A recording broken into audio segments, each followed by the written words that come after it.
Yo, what's up? My name is Gawvi. I am here in LA right now at the Regent Theater. I'm super excited. One, because my album just came out.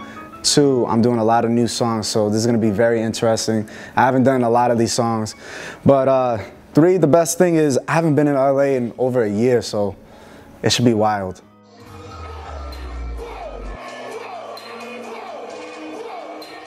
I've been producing since I was 12 years old. It wasn't professional at that time. It was just, you know, me in school with a bunch of my friends. But it grew. And this guy named Lecrae, he found me.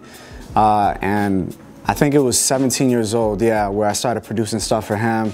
They brought me to the record label. And they were just starting off at that time. And it just kept on growing and growing. And now, fast forward, I've been doing production for them for 10 years.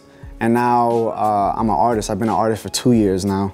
So that was an interesting switch up on me that I didn't even know would happen. I was just a young kid that was a fan, and I would sneak behind stage and give him a CD all the time. And I did it for like 3 shows.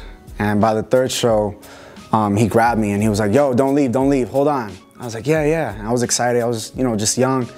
And he was like, you never leave your name or your contact on your CDs. And I was like, oh my gosh. I was just so excited because I can give a CD, but I didn't understand the business aspect of leaving contacts or anything like that, so.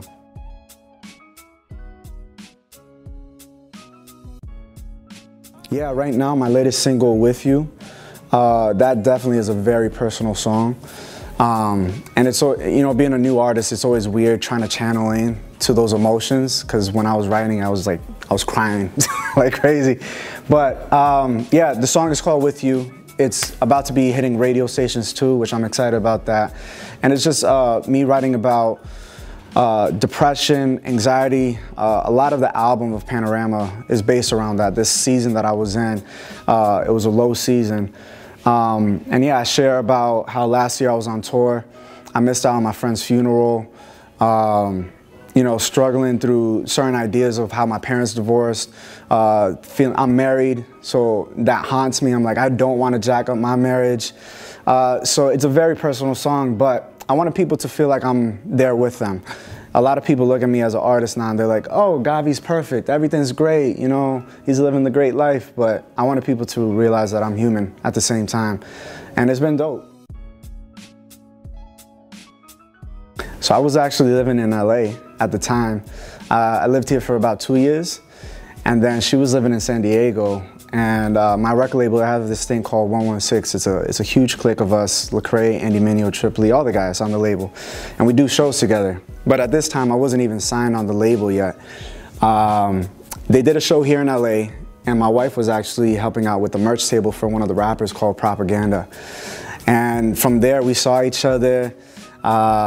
And you know, she fell in love with the kid, you know what I'm saying? It was the opposite. I fell in love with her first. And yeah, we had a lot of mutual friends. And one thing led to another. I would be driving 2 hours every single time from LA to San Diego to visit her. And now we married. We got 2 kids.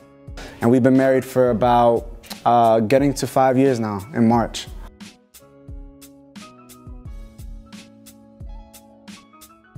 Don't find it in the club. No, I'm kidding. Anything is possible. To find a godly woman, you just gotta see the environment that you're in. You gotta see, you know, who's her friends, who she's hanging out with. I don't know. I'm the wrong guy. I'm not perfect. So I don't know. I'm not like the Cupid guy. But I will say, definitely just keep your eyes open as far as characteristics of people, you know?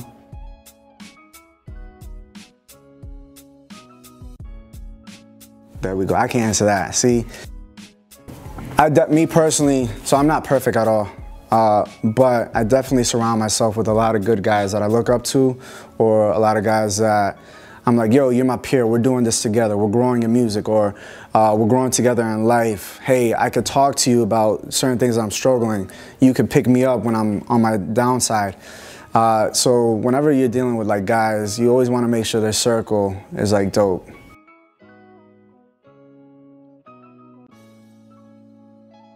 Yeah, so my road manager, his name is Fernando.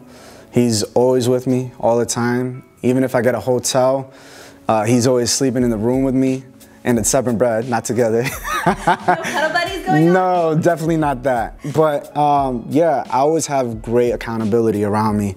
And then, yeah, it's having a strong team. You know, people always calling in, checking in, yo, G, you doing good? Can I pray for you during this? And having the right setup, you know, not having crazy groupies in the background or something, you know?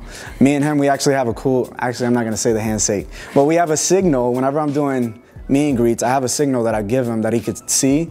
If something's very awkward, like with a girl or something, I just give the signal and he already knows. He's like, all right, thanks.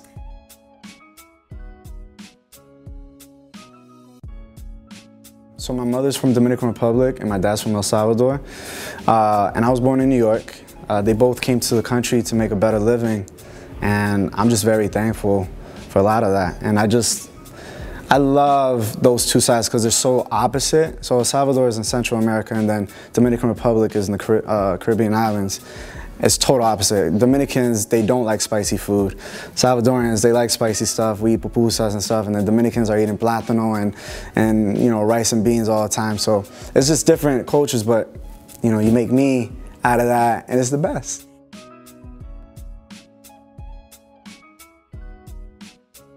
Bachata was originated in the Dominican Republic, so I got to write a song for her, and it's called Trap Chata, which is fire.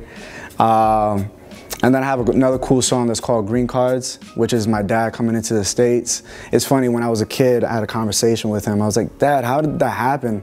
And he was telling me about him and his brother, how they literally snuck inside a car and they'd go through the border and stuff like that. This is a long time ago, too, by the way.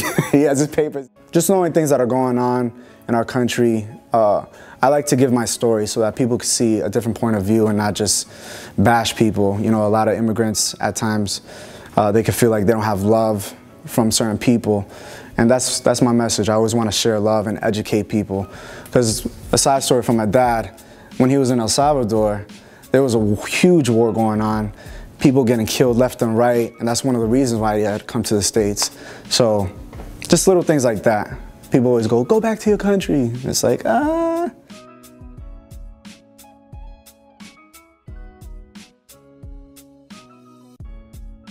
Christian rapper, I don't know if I've ever been officially called a Christian rapper because I don't rap. I kind of do like a singy rap thing. It's weird.